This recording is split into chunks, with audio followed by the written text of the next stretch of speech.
My name is Elena. I was 26 years old when the weight of life felt heaviest on my shoulders. I lived in a small room in the city, a room so bare it could hardly be called a home. The walls were thin, chipped from years of damp winters, and my single window had a crack that let in the cold air. In summer, it let in dust and noise. In winter, it let in frost. I had one bed, one chair, and an old lamp whose light flickered like it was tired too. I didn't own a TV. I didn't own a heater. I didn't own much at all. My closet had only 2 shirts, one pair of trousers, a black dress that I saved for special days, and a coat with a torn lining. Life was simple, yes, but simple didn't mean easy. Bills arrived in envelopes, piling like heavy bricks on my small table. My student debt still grew interest like a slow poison. And beyond my own struggles, I carried the worry for my mother. She lived far away, in a small village. She was sick, and medicine was expensive. Every month, no matter how tight my budget was, I sent money home. Sometimes it was enough, often it was not. Every week, I called her. She always said the same words. "Don't worry about me, Elena." She tried to sound strong, but her voice betrayed her tiredness. She coughed too often. She hid her pain, but I could feel it through the silence on the line. I worried all the time. On some nights, I ate only bread. Other nights, I went to bed hungry. My shoes had holes in them, and I patched them with tape from the office where I worked during the day. My clothes hung loosely on me, not because they were designed that way, but because my body was growing thinner. I was always tired, my body weak, my heart heavy. The city around me moved fast, like a machine. People passed me on the streets wearing fine coats, carrying expensive phones, driving cars with tinted windows. Their lives glimmered like glass towers, while I walked in the shadows with my worn-out shoes and empty stomach. I owned nothing but a small bag, a few coins, and the silence of my tiny room. Sometimes, I told myself, this is life. Endure it. Work harder. One day it will be better. But other times, the despair was too loud. One evening, while I was counting coins on my table, my friend Sarah came by. Sarah was my opposite, bright, lively, and always chasing something new. She worked in different jobs, dressed better than me, and somehow always found her way into interesting places. "Elena," she said, her eyes sparkling, "come with me to a party tomorrow night. It's at the Grand Royal Hotel." I laughed bitterly. "Sarah, I don't belong in hotels. I don't even belong in cafes these days. It's free," she insisted. "Anyone can enter. And you never know, you might meet someone. Rich people go there. Maybe your luck will change." I shook my head. "I don't even have clothes for a party." "Wear your black dress," she said without hesitation. "Brush your hair, put on lipstick. You'll be fine." I hesitated. A party in a luxury hotel felt like a different universe from the one I lived in. But what was I holding on to? My empty fridge. My endless bills. My mother's sick voice on the phone. Finally, I sighed. "All right. I'll come." That night, I took out my only black dress. It was plain and simple, but it was all I had. I brushed my hair until it shone a little, and I put on the cheapest lipstick from a corner shop. The next evening, Sarah and I took the train. The hotel stood tall and bright, its lights glowing golden against the dark city sky. Inside, it was like another world. Chandeliers glittered. The air smelled of flowers and perfume. Soft music played from a live band. Women wore red dresses, diamonds around their necks. Men wore suits with silver watches. I felt small. Invisible. Out of place. I stood near the wall, too shy to move, too aware of the holes in my shoes and the simplicity of my dress. This is not my world, I told myself. And then I saw him. He was standing near the tall window, watching the crowd. He was older than the others, his hair silver at the sides, his face calm and unreadable. His suit was dark, perfectly tailored. He held a glass, but did not drink from it. His presence was strong, and yet quiet. Then his eyes found mine. He looked at me, not for a second, not by accident, but fully, like he had been waiting for me to arrive. I dropped my gaze to my worn shoes, my cheeks burning. But something strange stirred in me.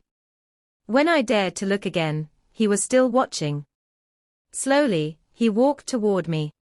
His steps were steady. His face unreadable. He stopped in front of me. His voice was deep, quiet, certain. "What's your name?" "Elena," I whispered. He studied me for a moment, then reached into his pocket. He handed me a card, white, thick, heavy paper, his name written in gold letters. Victor Black. "Call me tomorrow," he said. And then, just as quickly, he walked away. I stood frozen, the card trembling in my hand. That night, in my cold little room, I placed the card on my table. I could not sleep. My ceiling stared back at me as the city's cars hummed outside. Why did he want me to call him? What did he want from me? I thought of my mother. I thought of my debt. I thought of the bread I ate for dinner and the coins I counted each night. I looked again at the card. The name glowed under the lamplight. Victor Black. My heart raced. The next day, I picked up the phone. The house where Victor lived was not a home, it was a fortress. High walls surrounded it, shutting out the noise of the city. Inside, everything was polished, cold and still. Marble floors gleamed under my feet. Heavy velvet curtains kept out the sunlight. The air smelled faintly of cigars and old wood. I had never lived anywhere like it. My old rented room had been small, cramped, filled with the sounds of neighbors arguing through thin walls. But it had been mine. This place felt like a cage dressed in gold. Victor gave me a room of my own upstairs, near his. It was beautiful, far too beautiful for someone like me. A carved oak bed with silk sheets, a dresser filled with perfumes, a closet already waiting with dresses in my size. Someone had prepared it for me before I ever said yes. That detail chilled me, though at the time I tried to ignore it. At first, I told myself it was kindness. Perhaps he wanted me to feel welcome. Perhaps he cared. But when I unpacked my small bag, just a few worn dresses, some notebooks, a cheap hairbrush, I felt ashamed. My belongings looked like scraps against the wealth of that room. I wanted to cry, but I held it in. Victor noticed my silence that evening. "You are safe here, Elena," he told me. His voice was calm, almost fatherly. "You will want for nothing. Eat, sleep, rest. Forget the struggles outside these walls." I nodded. But something inside me whispered, "Forget. Or be forgotten." Days turned into weeks. I learned the rhythms of that house. Breakfast was always set for me at 8 o'clock sharp. Fresh fruit, warm bread, honey. A maid brought it silently. I rarely saw Victor during the day. He worked in an office downtown, or so he said. When he came home at night, he wanted me dressed, smiling, waiting at the dinner table. He was never cruel, not at first. He did not strike me or raise his voice. Instead, he ruled through silence. Through expectation. Through small glances that carried weight. "Too much salt," he once murmured when I had cooked for him. His words were mild, but the disapproval lingered in the air for hours. "You forgot your necklace," he said another night, before a dinner with his friends. His tone was not harsh, but his eyes were sharp. I learned quickly not to forget again. The strangest thing was that I did not know what I was to him. Not quite a wife, not quite a mistress. He never introduced me with any title. To his friends, I was simply Elena. They looked at me with curiosity, sometimes pity, sometimes with a flash of envy. At night, when he closed his door and left me alone in mine, I lay awake wondering, what am I? Who am I becoming? One morning, I walked to the window of my room and looked outside. Beyond the tall iron gates, I could see the city, people rushing to work, children walking to school, women carrying groceries. I pressed my hand to the glass and felt an ache so deep it nearly broke me. I wanted to be one of them again. Ordinary. Free. But the gate was locked.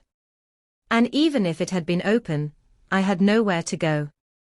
No money. No job. No family nearby. Victor had not imprisoned me with chains. He had imprisoned me with dependency. And worse, some part of me had agreed to it. Yet, not all was darkness. I discovered a small library on the second floor of the house, filled with books that smelled of dust and forgotten time. When Victor was away, I spent hours there, reading everything I could find, novels, poetry, history. The books became my secret lifeline, a reminder that another world existed beyond those walls. Sometimes, I wrote in my notebook too. Words poured out of me like water from a broken dam. I wrote about hunger, about hope, about fear. About my mother, my lost childhood, the life I had left behind. One afternoon, Victor entered the library without warning. He saw me writing and took the notebook gently from my hands. "What do you write, Elena?" he asked. "Only thoughts," I whispered. He read a few lines. His face did not change, but I felt his silence pressing against me. Then he handed the notebook back. "Dreams are dangerous," he said simply, before leaving the room. His words stayed with me for days. I began to notice things then. The way the maids avoided my eyes. The way the cook hesitated when handing me my plate. The way the driver, an older man with kind eyes, once muttered under his breath, "Careful, señorita." Careful of what? I didn't yet know. But something inside me was waking up. And though I could not name it yet, a seed of rebellion had been planted in my heart. The days after discovering the letters stretched into something I can only describe as living in two worlds at once. On the outside, I was still Elena, quiet, polite, the girl who smiled at Victor's friends and poured wine when he gestured toward me. On the inside, I was a storm, every heartbeat thundering with the knowledge that my life was built on deception. At night, when Victor slept, I sat on the floor by the window with the letters spread out before me. The paper carried the scent of another life, ink faded, edges torn, words written with a love that was denied to me. I touched them the way someone might touch Holy Scripture, afraid and reverent at once. They spoke of freedom, of promises broken, of pain I hadn't been allowed to name. One letter ended with words that burned into me. "If you ever read this, it means I failed you. But promise me you won't let them own you forever. Promise me you'll find your way back to yourself." I whispered the promise out loud, as if the walls themselves needed to hear it. But the silence of that house was heavy, designed to press against me, to remind me that Victor's wealth was also his control. He bought silence with money, with jewels, with the comfortable prison he called love. I started noticing things I had ignored before. The cameras hidden in corners. The way the staff looked at me but never met my eyes for long. The way Victor's smile hardened if I asked too many questions. And I noticed something else, a small spark of rebellion inside me. It began with refusing to wear the necklace he gifted me one evening. He didn't shout, but his jaw tightened, his voice cooled. Elena, when I give you something, it is not just a gift. It is a part of me. I smiled gently, the way I had learned to do, but inside I whispered, and I will never belong to you. The days after I discovered Victor's secrets passed like fog. I moved through the house, doing what I had always done, dusting the antique furniture, watering the potted plants, answering polite questions from his acquaintances when they called. But inside me, something had broken. Victor seemed to sense the shift. He watched me more closely, his eyes lingering as though measuring the distance between us. He no longer reached for my hand when we sat at the long dining table. The silence between us grew heavy, filling the ornate rooms like smoke. At night, I lay awake beside him, listening to his even breathing. My heart would pound so loudly I feared it might wake him. I would stare at the carved ceiling and imagine the faces of the women who had come before me, each of them young, poor, and desperate, like I had once been. What promises had he whispered to them? How long had it taken before their dreams turned to ash? I wanted to confront him, to shout, to demand answers. But fear held me back. Fear of losing the fragile stability I had gained. Fear of walking back into the cold streets with nothing. Fear, too, of his power, because now I saw it clearly, how much he controlled, how easily he could crush someone like me. One evening, he poured me a glass of wine and studied me across the table. "You've grown distant," he said softly. "Have I done something to wound you?" His tone was kind, but I heard the sharpness beneath it. A blade hidden in velvet. I swallowed hard. "I've just been tired." He nodded slowly, not believing me. "Rest, then. I want you strong." Those words chilled me. Strong for what? To carry the weight of his lies. To play the role of another doll in his collection. That night, I slipped into the bathroom and locked the door. I stared at my reflection in the mirror. The girl who had once come here hungry and shivering seemed to be fading. In her place was someone polished, dressed in silk, but hollow-eyed. I pressed my palms against the counter and whispered to myself, "Elena, you must choose. Stay and lose yourself, or leave and risk everything." The choice loomed over me, and though I trembled, deep down, I already knew what I had to do. The first morning after leaving Victor's mansion, I woke to the sound of gulls. Their cries were sharp, almost mocking, but they were also a reminder that I had made it. The sea was outside my window, endless and wild, and it seemed to whisper, "You are free." The room I had rented was small, barely larger than the first one I had lived in when I came to the city, but this time it felt different. It wasn't a cage. It was mine. The paint was chipped, the mattress thin, the curtains too short to cover the window completely, but I felt lighter here than I ever did surrounded by Victor's gold and marble. I stepped outside and walked toward the beach barefoot, letting the cool sand swallow my steps. The waves rushed forward and kissed my ankles before retreating, and for the first time in a long time, I closed my eyes and breathed deeply. The salt air filled my lungs, cleansing me, telling me that every choice, even the painful ones, had led me to this moment. But freedom had a price. My savings were small. I had no job lined up, and the town was quiet, almost sleepy. I walked the narrow streets, looking for help-wanted signs. Most doors stayed closed, most shops had enough hands. Some looked at me with suspicion, a stranger in their close-knit world. After a week, I found a cafe on the edge of the pier. It smelled of strong coffee and warm bread, and the owner, a woman with kind eyes and hair streaked with silver, noticed me lingering. "You looking for work?" she asked. I nodded. "Anything. I can clean, serve, wash dishes." She studied me for a moment, then smiled. "We could use someone in the mornings." It won't pay much, but it's honest. Her words sank into me like sunlight after rain, honest. That was all I wanted. The work was simple but exhausting. I carried trays, wiped tables, scrubbed floors until my hands smelled of soap and bleach. At night, I collapsed into my little bed, sore but proud. Every ache in my body was proof that I was building something with my own strength. Still, the nights were the hardest.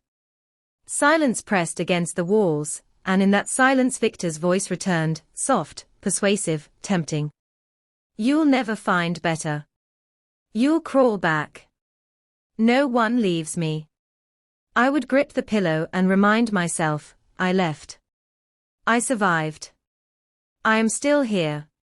Sometimes I cried, not from regret, but from the weight of loneliness. There was no one to talk to, no one who knew what I had been through. Yet each morning when I opened the cafe door and smelled the coffee beans, I felt a little stronger. One evening, when the cafe was closing, the owner sat with me at a table. You work hard, she said. But you carry something heavy. I can see it in your eyes. I lowered my gaze. I left a life behind. It wasn't good for me, but it was easier. This is harder, but I think it's the right road. She nodded slowly. Hard roads often are. But you'll be fine.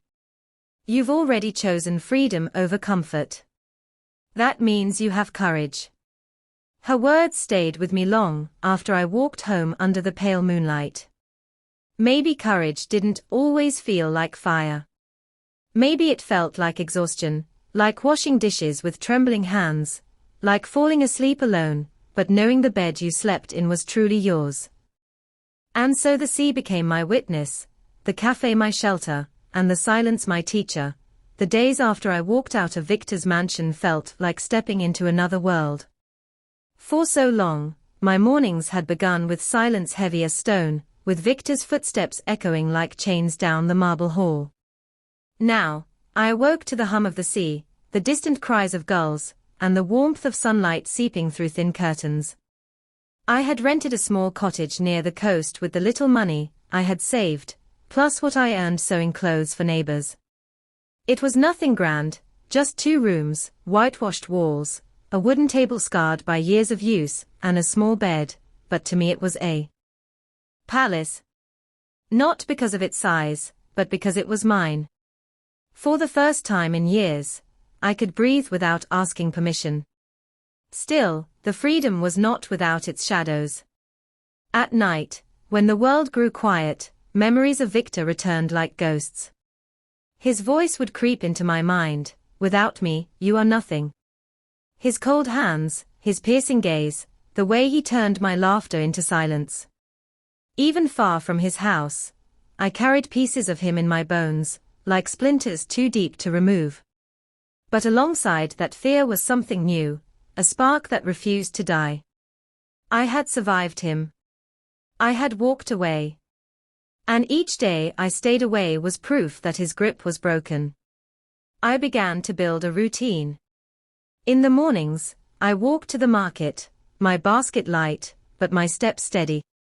I learned the names of the women who sold vegetables, the children who darted through the stalls, the fishermen who always smelled of salt and seaweed.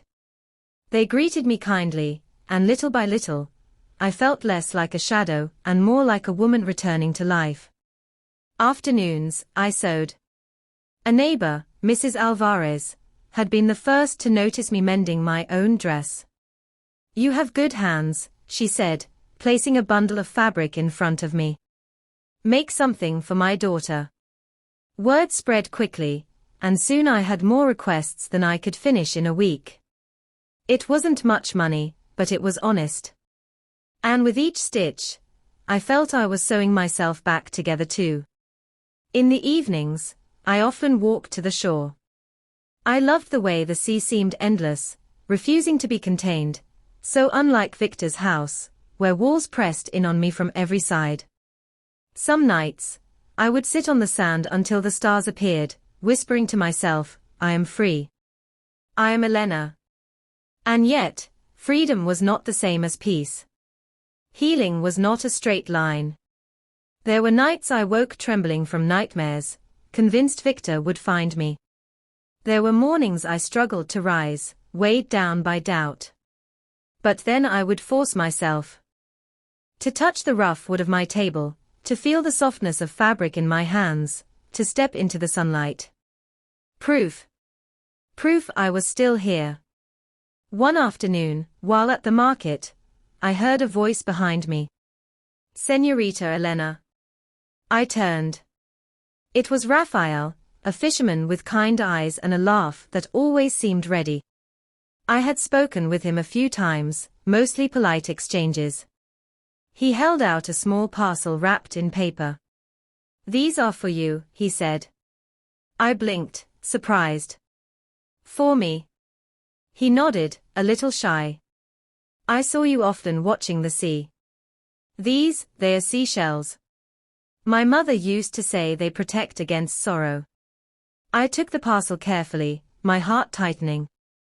No one had given me a gift without strings attached in years. "Thank you," I whispered, my throat tight. Raphael smiled, scratching the back of his neck. "It's nothing. Just. I thought you might like them." Then he walked away before I could say more. That night, I placed the shells on my bedside table. Small, fragile, yet beautiful, like me, I thought. And for the first time in a long time, I slept without fear. The days turned into weeks, and my new life by the coast began to settle into something that felt almost like peace. The rhythm of the waves became my companion, steady and faithful. Each morning, I would rise early, the sky still painted in shades of grey, and step outside to breathe in the salty air. The sea never lied to me. It could be calm, furious, playful, or mournful, but it was always honest. I craved that honesty after years of shadows and half-truths. My work at the bakery was humble, but it grounded me. I learned to knead dough, to wake before the sun, to serve steaming bread to fishermen with rough hands and kind eyes. The smell of warm loaves became the scent of safety to me, proof that I could survive without gilded cages or false promises. Yet in the quiet moments, when the customers had gone and the ovens cooled, the memories returned. Victor's face, his charm, his cruelty. Disguised as generosity. I would see his shadow in the flicker of a lantern, or hear his voice in the crash of the waves. Some nights, I woke up drenched in sweat, convinced he was standing at my door, ready to drag me back. But every time fear threatened to root me in place, I reminded myself, I walked away. I am free. I chose life, not a prison. One evening, while sweeping the shop, I looked out at the horizon. The sun was sinking, a molten coin swallowed by the ocean. For the first time in years, I whispered aloud, I am enough. My voice shook, but it carried. The sea answered with a soft wave that lapped at the shore, as if agreeing. I knew then that healing wouldn't come all at once. It would arrive slowly, like the tide, retreating, returning, shaping the shore of who I was becoming. And maybe, just maybe, the sea was whispering that love, real love, could still find me when I was ready. I often thought about writing to Victor. Not to ask for him back, God, no, but to leave something behind, a final word, a truth he would never be able to unhear. I even bought a pen and some thick paper, the kind that soaks ink like it wants to drink secrets. At night, I sat at my little wooden table by the sea and let the words spill. I wrote about how the girl he had met was not the same woman he left behind. How the hunger and the fear he once exploited had burned away, leaving behind someone harder, stronger, almost steel. I wrote that I did not hate him anymore. Hatred would mean he still had a place in my heart. He did not. And then, I told him something I never said out loud. I was grateful. Not for his cruelty, not for his betrayals, but for the way his actions forced me to wake up. Without his lies, I might still be in that golden cage, mistaking comfort for love, mistaking control for care. I folded the letter, sealed it, and placed it in a drawer. It is still there, untouched. I never sent it. Because in truth, that letter was never for him. It was for me. The sea has a way of teaching patience. Waves rise and fall, storms come and pass, but always there is rhythm, always return. I watched the tides and thought about my own life, how storms had shaken me, how betrayals had torn through me, yet somehow I returned to myself. I took long walks along the sand, letting the wind whip my hair and the salt bite my skin. I thought about the girl who had arrived in the city with nothing but a dream and empty pockets. I thought about the woman who had been trapped in Victor's house, afraid to breathe without his permission. And then I thought about the woman who now walked free, earning her bread with her own hands, choosing her own steps, owning her own silence. The sea reminded me daily, I was no longer lost. I was returning, again and again, to myself.